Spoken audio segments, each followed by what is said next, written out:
Hello, and welcome back or to my channel. So today I'll be doing something a little different on my channel since I'll be sharing a persona building guide for P5X in preparation for the big 2.0 global update coming up. Obviously, since the update is around the corner, you don't need these right when you start, but these are personas you guys should be getting started on or have been working on as you've been progressing through the game. My community knows how much I've been playing this game since release, so my homie, aka our resident Igor, helped me put together this guide for you guys. I guess I should add some of my credentials in terms of these builds. I've been playing gachas like Honkai and Genshin for a while, so the concept of character building and understanding different synergies is something I'm pretty familiar with. And if you guys aren't new to the channel, you guys know I've also done some really dumb builds during my Persona playthroughs. Two of my favorites are this Kaguya Yourself, aka KYS, where I just made a full reflect build, as well as just giving one of my favorite little guys, Jack Frost, Morningstar, during my episode Aegis playthrough. So I just had this random ass Jack Frost nuking things. Please keep in mind this is for global Japan and Southeast Asian servers, since there are some features on the Korean, Chinese, and Taiwanese servers that we don't have access to yet that'll change how we go about builds later on. So let's start with how this video will be broken up. I'll also have chapters so it's easier for you guys to refer back to if you guys ever need a reminder in the future. The goal of this video is to set you guys up for success so that you guys will be able to understand the basics of building personas. This is so that when future personas get added, you'll understand what you guys are looking for and what you need to grind for in order to not waste resources on getting skills that aren't really necessary for your builds or can't be fully utilized. This is important since if you're watching this, you probably know how annoying it can get with the RNG aspect of skill inheritance in this game, so saving skills for things you actually need needs to be kept in mind. Because, again, I don't want you guys wasting resources building personas with skills they really don't need. So, here's how our video will be broken up. We'll start with the basics of building, which includes a bunch of terminology you guys should know, stat caps, which will go over understanding thresholds that Wonder stats should be at in order to maximize the effect of using certain skills, universal personas that can be put in different teams, and last but not least, character-specific personas that should be built for characters that have been released prior to 2.0. Keep in mind that while we talk about this, we'll be assuming that Wonder's schema is maxed out, so when we're talking about stat caps later on, we're using his max stats as his base number. So if you aren't maxed out yet, don't worry, I'm not maxed either. Make sure you guys are constantly filling out your Persona Compendium and doing Velvet Room Technician trials. Also, we'll be talking about the personas being built at maximum overclock, so keep this in mind if you're cross-referencing this video to your own builds and you notice that some numbers aren't matching up. Now, onto the basics. So we'll start with the terms that you guys should know and understand when it comes to building personas. First off, traits. Traits are unique passives that are given to specific personas. Since Wonder is usually a strategist saboteur, you want personas that can benefit your party more whenever you're using skills. For example, Dionysus's trait is that when using a skill on an ally, increase the main target's critical damage by 30% for 2 turns. So things like this should be considered when you're making personas because as you can see, that's a huge boost to your designated DPS's damage in your teams. There are some rare cases where you can have Wonder be a DPS unit, like the Technician stages in the Velvet Room, Trials, or a Sustain unit, but he can't really compare to the units that are dedicated to these roles. Next, skills. Now skills can be categorized into 2 different types. You have unique skills and learned skills. Unique skills are, as the name suggests, unique to the persona. These skills also determine how useful a persona can be. One example we can use Assert, who shines due to his unique skill Maracunda, an AoE defense debuff, which makes him a vile persona to have. Learned skills are skills that can be inherited or fused onto a persona, as well as the innate skills that you get once you fuse them and level them up.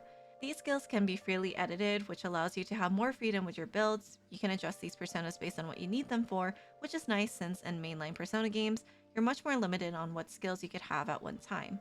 Depending on the rank of your persona, you can have 2 to 6 of these skills, 2 being selectable skills while the rest being passives. So next, we'll be talking about some mechanics that you guys should keep in mind of when building your personas. We'll start off with ailment accuracy. So ailment accuracy in this game is a little more hard to calculate since enemies actually have ailment resistance stats that we're not able to see. So because of this stat, that's why 100% ailment accuracy doesn't actually mean that an ailment will be inflicted 100% of the time. So with that, make sure if you have a unit or persona that's being used to inflict ailments, that they have the highest amount of ailment accuracy possible to go about this. So I'll be redirecting you guys to this lufel.net article that has a more in-depth explanation about how the ailment accuracy mechanic works in this game. And lastly, damage calculation. I won't go too in depth for this in this video because it's a lot of info that could be a video on its own, so I will be redirecting you to another article on lufel.net so that you guys could get a deeper understanding of all the factors that could come into play when calculating damage. Moving on to stat caps. As mentioned before, the point of this guide is to help you guys maximize what Wonder can do for your team, primarily as a strategist saboteur, so stat caps are important to keep in mind when building personas. While you can't just get the highest tier boost skill and call it a day, resources in this game are limited to how much you could grind every day in terms of stamina, so making use of what's available to you now is the best way to go about these builds. Some skills, such as unique skills, require much higher thresholds in order to get it to its maximum potential, so for simplicity's sake, we'll be talking about these stat caps in a more general sense. When building, also keep in mind that the stats shown in the Thieves menu is different from the stats you see when you're in battle, so if you're trying to figure out which passives would cater more to your needs, looking at what you have once you're in battle with your team is going to help you determine what you actually need to grind for. It would suck to use up resources and slap passives that completely neglect what you actually need in a fight. This is because you would need to consider the buffs you can give your team with other members, such as your navigators having team attack boost skills, as well as the different knives that Wonder can equip. So, starting with attack. Majority of the attack boost skills you can get increases its potency in steps of 500, with a minimum of 500 of a user's attack to a maximum of 4,000. So, in theory, you'd want to have your character using the skill to have 4,000 attack. So for example, the skill Tarkaja. You increase an ally's attack by 15.5%, but for every 500 of the user's attack, you can increase the target's attack further by 1.3% more, up to 10.5%. So if you were to have a persona who has an attack stat of, let's say 3499, with attack boost 2, you'd want to get the passive attack boost 3 just to get over the threshold to the next boost at 3500. So next, defense. Similar to attack boost, defense boost skills like Rokukaja and Marukukaja, the boosts increase in steps of every 500 of the user's defense, but up to a cap of 2000. As of now, this is really just important for people who have Yusuke since he scales off of defense, but the idea is the same. Adjusting your stats in order to get the best boost possible can be calculated the same way as attack. Next, we have ailment accuracy. While ailment accuracy isn't used as often, at least for now, there are some niche scenarios where it could be helpful, like custom battles and Trial of Thorns. Like defense and attack buffs, these buffs also increase in steps, where it's in steps of 25% up to 100% ailment accuracy. There are some exceptions to the cap with certain signature skills such as Neko Shogun's Hunter's Instincts at 120% and Alice's Die For Me at 150%. And lastly, crit rate.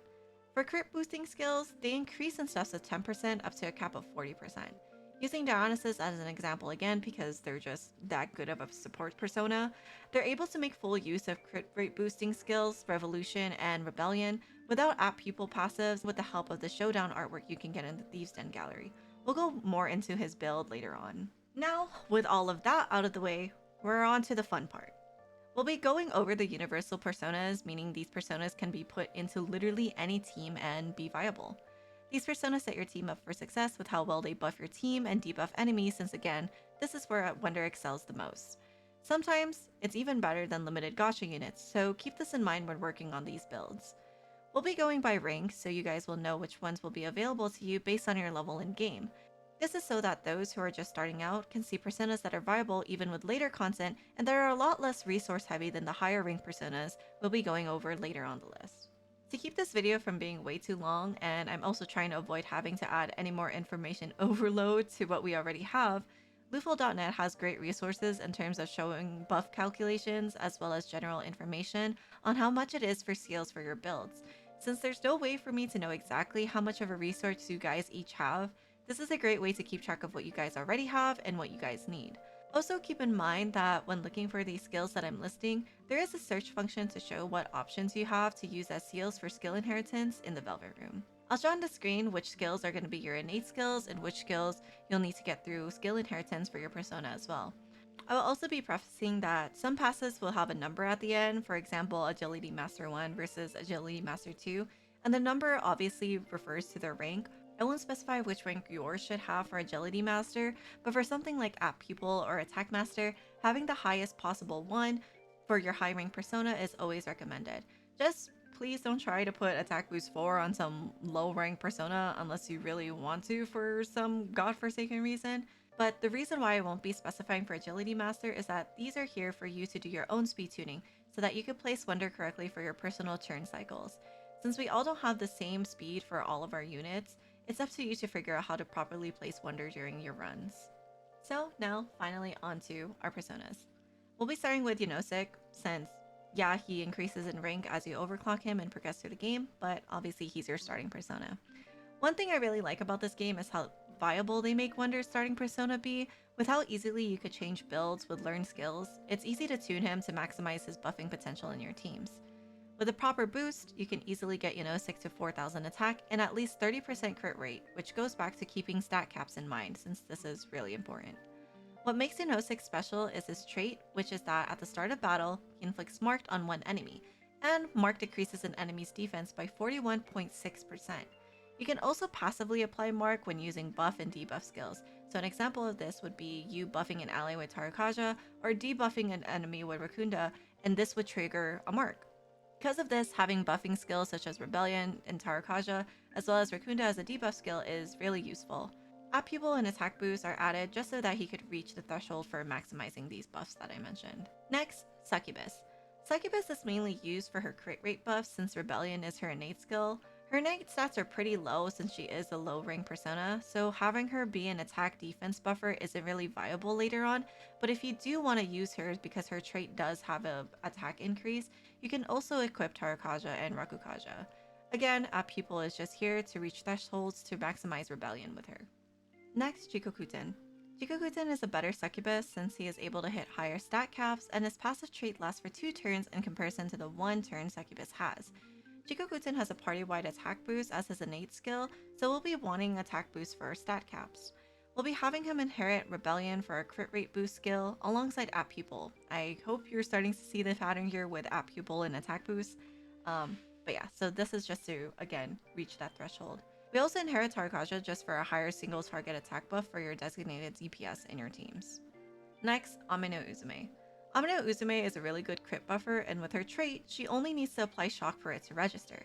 Her innate skill Electric Dance guarantees shock in an enemy, while an AoE electric skill would require ailment accuracy boost to help activate.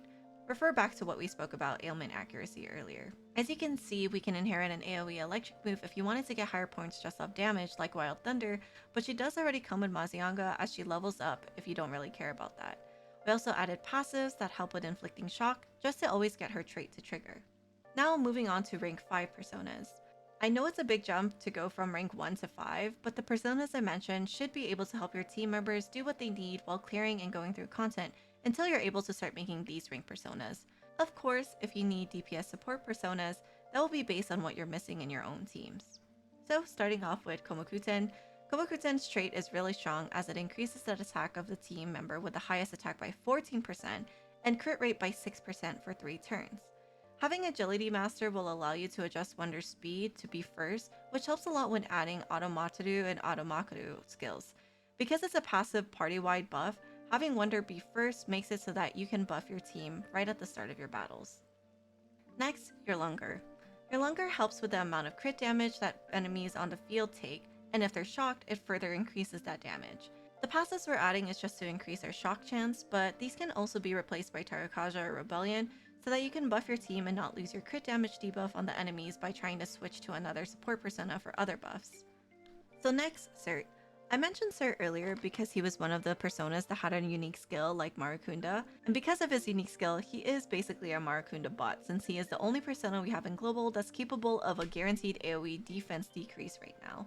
The passives shown are just to help keep Wonder alive, but they're not really necessary at all. Next, Norn.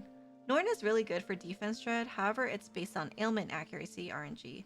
So in theory, it is better than Maracunda because of Norn's passive being after inflicting Windswept, you decrease the target's defense by 31.5%, but because of the RNG, the AoE shred can be unreliable. On the bright side, single target hits with Guardian is almost guaranteed.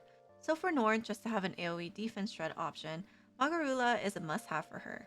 We also add passives to help with their ailment accuracy just to be able to inflict Windswept on enemies. So now that we're moving on to our rank 7 personas, I can talk about my favorite support persona, Dionysus. Now Dionysus is the best buffer for Wonder in the game. His passive increases crit rate by 14.8%, and after using a skill on an ally, You increase the main target's crit damage by 30% for 2 turns. I'm gonna reiterate the point that we made earlier about how App Pupil isn't needed for him. With the help of the Showdown art you could get in place in the Thieves' Den. We also want to have attack boost just to increase the potency for Tarakaja. And lastly, Dominion. Dominion is one of the best buffers in the game and is only second to Dionysus. Dominion's passive increases attack by 29.1%. When using a skill on an ally, gain 2 commandment. When allies deal skill damage, spend 1 commandment to increase that skill's damage by 15% and attack by 6.4% for 1 turn. Because he gets attack boost 4 from his fusion from Oberon, thank god, you don't have to worry about having a bunch of repression medals to have him learn that skill, since the persona seals with attack boost 4 are pretty pricey. Now onto the last part of our video, character-specific personas. These are all the personas that, while useful, are only really good in certain scenarios and are best used in specific teams. This section is for the characters that have been released prior to 2.0, so if you find this guide helpful, let me know and maybe I can make short guides for future characters and personas. So starting off with Apsaris. Apsaris' passive is that after using a skill on an ally, it increases their defense by 15.4%, which is perfect for Yusuke teams. We have App Pupil since her innate skill is Rebellion, so again, just trying to reach thresholds. And next, Mithras. Mithras is a more general purpose buffer that can be used on other rotations for Yusuke alongside Apsaris and King Frost. His passive increases an ally's defense by 14.5% after using a skill on them, and if HP is over 50%, it increases the effect by 50% for 2 turns. Next, Pazuzu. To the 2 people out there who use Sepia, I've got a build for you too. His skill revolves around triggering curse stacks for bigger damage, so for that we want Pazuzu to inherit Demonic Decree. Pazuzu's passive is after using a skill to attack a foe, you have a 60% chance to inflict 1 curse on the main target. Since curse effect is considered as almighty damage, you don't need curse boost passives. And next, Baphomet. Baphomet's passive increases fire damage taken by 20% after dealing skill damage to a burning foe. Since Red Hot guarantees burn, you don't need any passives to really help him with ailments. So this is obviously a great persona for fire teams, duh. So On benefits greatly from having this persona on the team. Next is King Frost. King Frost is the best support persona for Yusuke because of his passive and his unique skill. His passive is, after shielding an ally, increase main target's defense by 25% and increase ice damage by 15%. His skill, Snow King's Protection, not only grants a shield, but also increases defense by 30%. Attack and shield passives are there to help boost the potency of his shield, since the shield granted is based off of attack. Next, Bijmonten. Best in slot for Makoto due to his trait, which triggers anytime you use a skill on an opponent, even if it isn't a damage dealing skill, which is why giving him Rakunda is effective. Bish's passive is, after using a skill on an enemy, increase main target's nuke damage taken by 10% per elemental ailment for 1 turn. Inflict 40% of this effect on other foes. So it's pretty self-explanatory as to why this is a really good persona for Makoto. Now last but not least, Alice. She's the best in slot for Joker teams, but there are some strict restrictions when using her, so bear with me because there is some math. Alice's trait increases her ailment accuracy by 34.9%. If an ally uses a curse skill, increase Alice's ailment accuracy and attack by 12.6%, with a max of 3 stacks. So our base ailment accuracy, if Wonder Schema is maxed out, is 80%. The passives we're adding to Alice are to help boost her ailment accuracy to reach 150% in order to have Die For Me hit for its maximum potency. So as you can see from the skill description for Die For Me, increase all foes' curse damage taken by 17.5%, increase by 2% more for every 30% of the user's ailment accuracy up to 10% for 2 turns. So if you do the math, 2% up to 10%, that's 5 steps, and then 5 times 30, 150%. Things to consider is that with ambient aid, it does need to be raining. However, you have to remember from her trait that you can gain stacks from using curse damage skills with your team, so take this into consideration as well. Also keep in mind, there are ailment accuracy passives you can get from the Thieves' Den, whether it's your Kalia level, or items you could place around the den. Since you don't want to lose the effects of her trait, which is the curse damage taken by enemies increases by 18%, by switching personas, having Tarakaja to buff your allies is a good idea to have so that she could be contributing to something during the downtime she has while your team is building up her ailment accuracy for Die For Me. Whew, okay, now that was a lot of information, but I do hope that this kind of broke it down for you guys enough for you guys to make these personas yourselves. If you guys have any questions, of course, feel free to ask. I'll do my best to help you guys. And if you found this video to be helpful, make sure to leave a like. Again, I hope this was helpful to you for your P5X journey. And yeah, with that being said, I'll see you guys in the next one. Bye bye!